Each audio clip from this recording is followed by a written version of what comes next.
That's what it sounded like on Monday as my colleague and I arrived at the Brodutches' cozy Airbnb where the family is settling in for an extended visit to Toronto. Hagar Brodutch greeted us at the door. She and her 3 children, 10-year-old Ofri, 9-year-old Yuval, and the baby, 5-year-old Uriel, were kidnapped from their home in Kfar Aza and held in Gaza for 51 days. The young former hostages were, at that moment, sprawled on the couch and focusing intensely on playing a video game called Minecraft. I guess we interrupted the calm domestic vibe because somebody got rambunctious and a drinking glass broke, but nobody was hurt.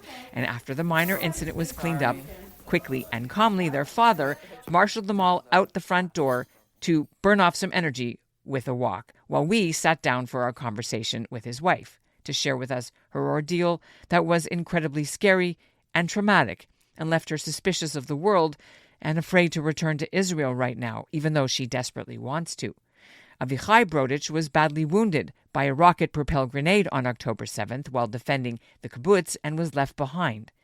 During their 7 weeks in captivity, terrorists kept the Brodutches in a heavily guarded, locked room in a series of apartments in Gaza, not in the tunnels. And Hagar tried to protect her own family while also looking after a 4th child, not her own, the 4-year-old American citizen Abigail Edan, whose parents were murdered in the house next door. And all the while, Hagar was convinced her husband was dead and that no one cared about them. Even if I smelled that they're drinking coffee, I never asked them to give me a cup of coffee as well because I knew that I can ask something for the kids. So you just survive for them. You don't have any other option, I think. I'm Ellen Besner, and this is what Jewish Canada sounds like for Wednesday, June the 5th, 2024. Welcome to the CJN Daily, a podcast of the Canadian Jewish News.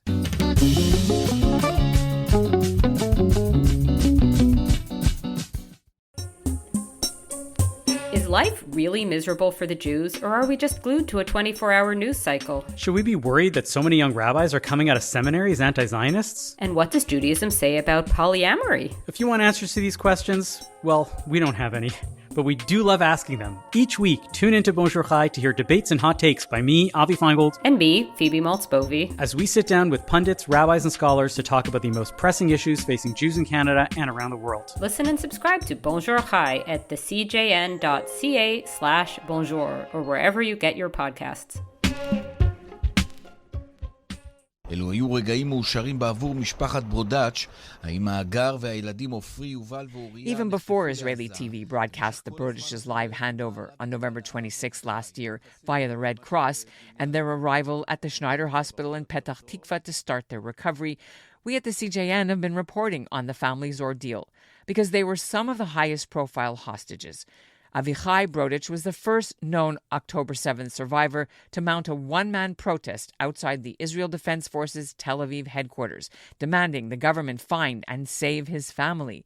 And his efforts sparked what's now known as Hostage Square and the continuing worldwide efforts to keep the fate of the remaining hostages front of mind. Although earlier this week, Israel now said it believes only 80 may still be alive, and the bodies of maybe another 40 who died in captivity are still in Gaza. We also reported on Avichai's brother's efforts here in Canada. Aaron Brodutch is a Toronto resident, and he'd been tirelessly advocating for their release with Canadian and Israeli authorities. We also learned that the family had close ties to Ontario, and last year, daughter Ofri went to a Jewish summer camp north of Toronto. She had just celebrated her 10th birthday, right before they were abducted. IDF soldiers found her cake still in the fridge in their abandoned house. After a quick trip to Disney World in Orlando, the family is now continuing their respite in Toronto. Hagar Brodutch joins me and CJN News editor Lila Sarek to share what her new life is like. Welcome to the CJN Daily. It's an honor to meet you. Thank you for inviting me. You're here in Toronto in this nice, beautiful home. Tell us, what is your situation? Who's here with you? How long do you plan to stay in Toronto? So we came here because Avichai's brother lives here with his family, with his wife and 2 children. And we wanted to take a break from Israel. It's really a hard time to be right now in Israel in the war. It's too tense. And every day I was afraid there that something is going to happen while I'm there with my kids. Every day I was waiting to come here to Toronto to relax a little bit. And I really, really hope the war will be over soon so I can come back to my country, to Israel. I love my friends, my family. I want to be there with them, to live there. I want a safe place for my children. So I really, really hope that we came here for a couple of weeks. I know it won't be a safe place yet, but it will be better if the war will be over. When you decided you were going to come visit, how did that all happen? Well, when I came back at November 26th, I was shocked for a couple of weeks. When I'm looking back 6 months ago, I can't imagine the woman I was then and the woman that I am now. I'm stronger now. It's a good time and a good opportunity to come here and say thank you to the community here in Toronto and all over Canada. I know that you did so much for Israel and for Kfar Aza and for my family and for me. All what you did and what you're doing now helps the hostages and helps the Israelis. Even if you're just coming to visit us in Israel, it's so important for the Israelis to know that you support them by visiting Israel. Even that, it gives us a lot of strength, and thank you. That's what I wanted to say. When you came to Canada, did you realize that you were going to be doing media interviews and synagogue? Yeah. I mean, it's a lot. Yeah, I knew that what I'm going to do, and I want to do it. I want to do it for you, for the community here, and I wanted to do it for the hostages that's still in captivity in Gaza. And I want to do everything I can. I know it's just a little bit, but everybody does what he can to make this war end and the hostages will come back home. A lot of people in Toronto and Canada are writing letters to the Red Cross to get to you guys. It was a big campaign. And we were worried that they would never reach you. What can you tell our community about those letters for Ofri, for you, for the kids? Well, we got the letters after we came back, obviously. When we were in Gaza, we didn't know if somebody cares about us. But when we came back, we realized that everybody cared about us. And it took us hours to open all the letters. And wow, it's like hours of so many regashot and emotions. Yeah, that's the word. So many emotions, joy and sad and a lot of emotions. What did you do with them all? We have a box with all the memories, so we keep it. Pictures of us that were published when we were in Gaza, and T-shirts that people wore while we were in Gaza. And a lot of our community members knew. When you were released, we watched the videos at the hospital release with the dog. That's how we know Rodney. Everybody's so happy. But how is Rodney doing? First of all, the kids really missed him while we were there in Gaza. They just talked about him all the time. I was sure that he didn't survive. He was, back then, he was their tears pillow in our normal life back then, before October 7th, and he was their best friend, and he was everything for them. When we came back, it was a big happiness and a big joy.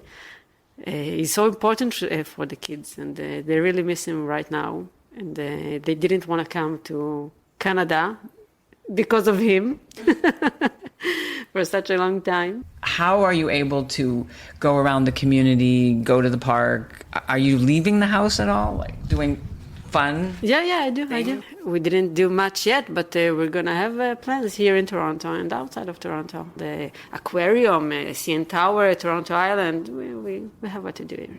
I know that one thing Ofri had said was she wanted to go back to camp. Is she going to go to camp? Last year when she came back from the camp, she told me, Mommy, next year I'm going for 4 weeks and not for 2 weeks. I just want to let you know and prepare. And I told her, okay. And then October 7th came. And she will go to the camp some other year, not this year. She's not strong enough right now to go there by herself without her parents. Maybe next year, maybe the year after. let's see. How do you find the kids now? They're getting better every day, but we still have a long way to go to recover. Did they go back to school?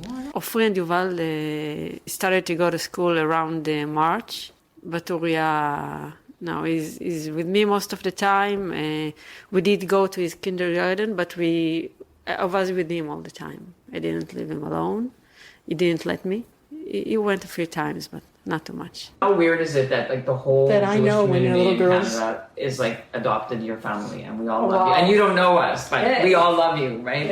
And the whole country. It's strange because even when I came back to Israel, Avichai told me, "You're the most famous woman now in Israel." So okay, I'm so private person, so it's weird, but I still feel private person.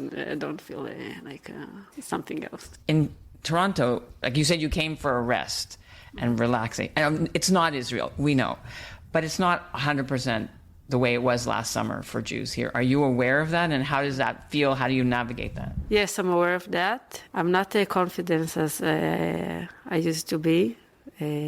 I don't trust people. I don't trust anybody who I see in the street. I can feel it. Yeah. So you mentioned that you said you're not the person that you were.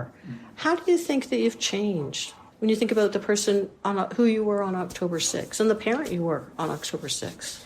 I believe that I will be the person that I was. I want to believe so. I just started a managing career on August 2023. I was busy from the early morning till the night, with my family, with my work, with volunteering in my community. I had a full life. And now I'm not working, I'm just with my kids, which I love it to be with my kids, but it's not what I used to do. And I always felt safe because this is how I grew up. I always believed that everything is going to be okay. Even when we lived in Kfar Aza, I never thought that something will happen. I mean, lots of people said that it was their nightmare, what happened on October 7th. But for me, it wasn't my nightmare. I never believed that something like that could happen. I feel useless, but I know that it will take time, and I need to recover, and I need my family to recover, and we need to settle down, and we'll find our way, and I will go back to the woman that I was. Can you go back to Kfar Aza? Right now, I can't imagine it. I can't imagine that I will feel safe again in this place. I visited there 2 times. The first time was 3 weeks after we came back from Gaza. And the last time was in Pesach. We went there with the kids.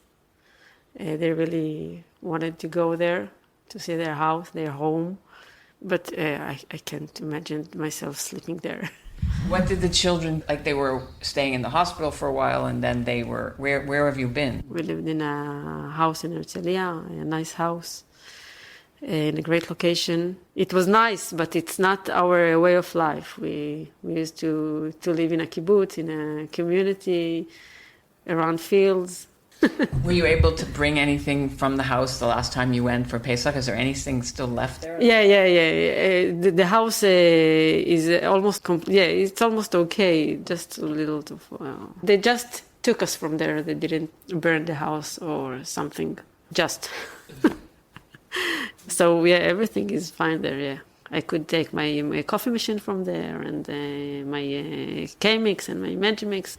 Do you have a word that you have with your family where you say our captivity? Do you have a way that you describe it that's just that you all understand? And it could be wrong. No, we're talking about it now less, but we used to talk about it a lot when we came back. I mean, the kids.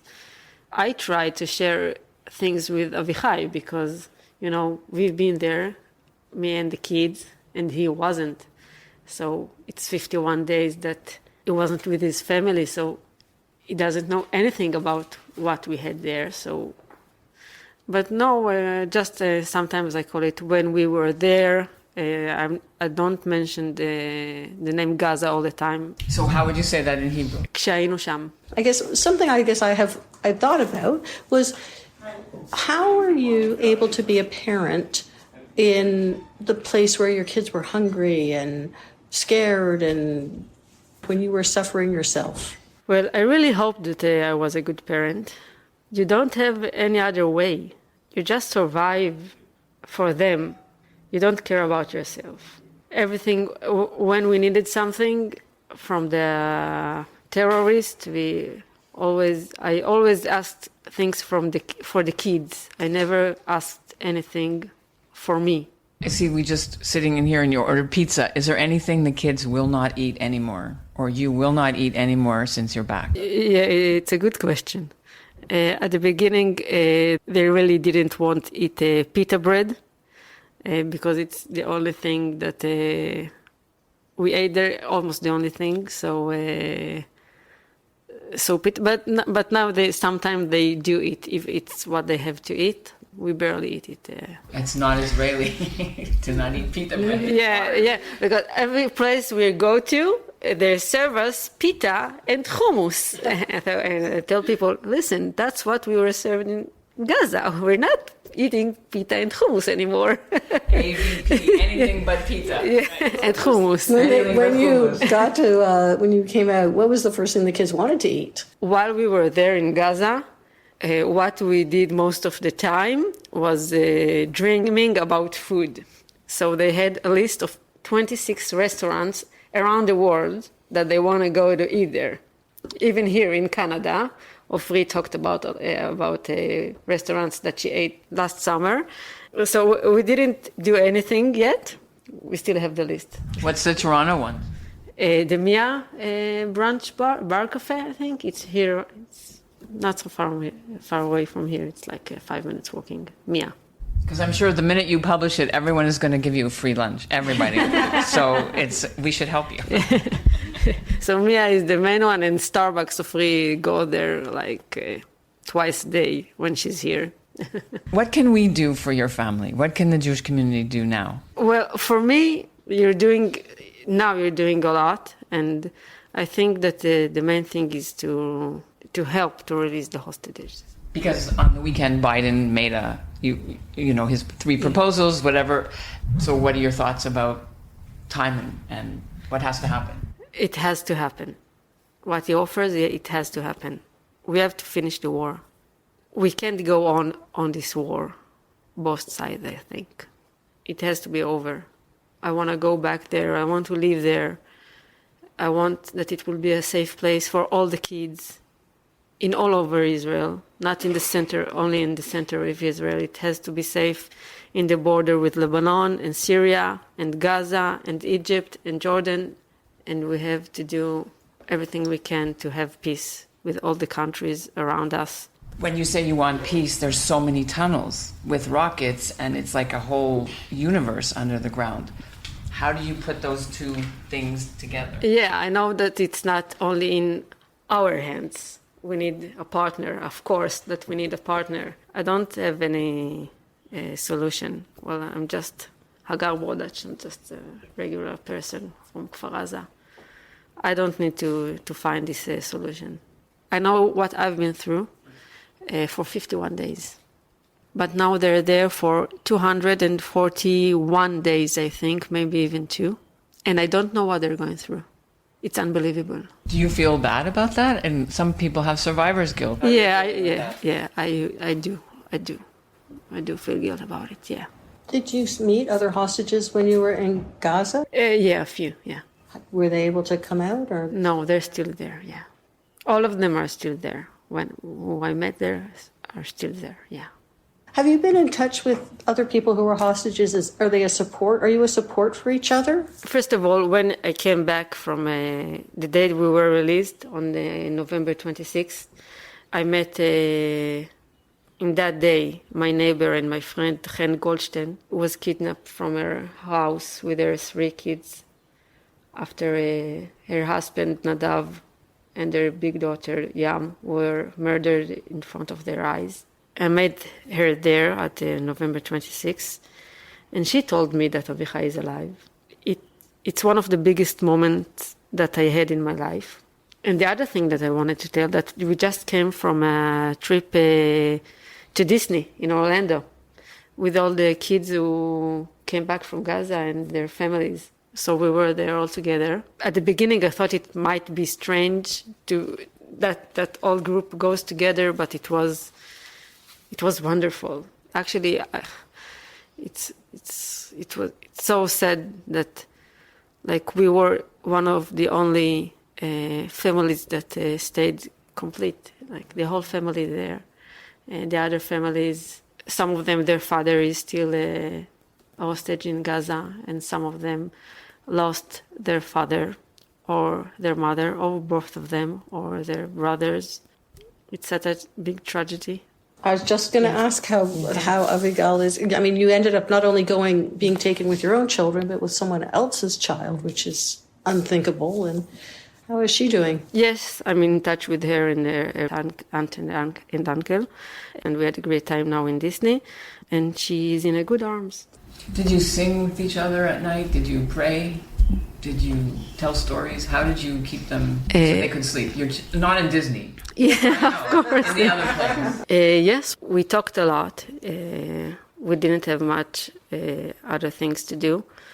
Actually, we didn't talk. We whispered most of the time because we were not able to talk, only whispered. So we told stories about our families, my family and Abigail's family, because they are our friends. Roy, Abigail's father, was one of the best friends of Avichai. I know you said you want to go home. So many Israelis are coming to live in Canada because of the Matzav. Mm-hmm. Have people been encouraging you to move here permanently, especially Aaron and your sister-in-law? Look, I really love my country. I want to live there. But if the war will not be over, I don't think that I will be able to live there. Toronto is such a beautiful place, and we have such a great community here. So it's an option for me. But my heart is in Israel. And that's what Jewish Canada sounds like for this episode of the CJN Daily. The Brodutch family has plans to visit the CN Tower while they're here. They'll do some public events to thank the Canadian Jewish community for their support. And Avichai Brodutch is planning to lead the Walk for Israel in Toronto on June 9th. The CJN Daily is produced by Zachary Judah Kaufman. Our executive producer is Michael Freeman, and our music is by Dov Beck-Levine. If you like this podcast, tell a friend to listen. That's the best way to help us grow our audience at the CJN Daily. Thanks for listening. Y'all remember that joke from Airplane? The old lady asked for some light reading. How about this leaflet, famous Jewish sports legends? But in actuality, that's changing. Jews are crushing it in sports around the world, and we are here to celebrate them. Sandy Koufax gets his 10th strikeout. Zach Hyman, his first career hat trick. 41 points for Diddy Abdia. It's Sue Bird's building. I'm Gabe. And I'm Jamie. We love Jews and we love sports, but most of all, we love kvelling over Jews in sports. Together we host Menschwarmers, the longest running Jewish sports podcast in the world. Listen and subscribe at thecjn.ca and wherever you find your podcasts.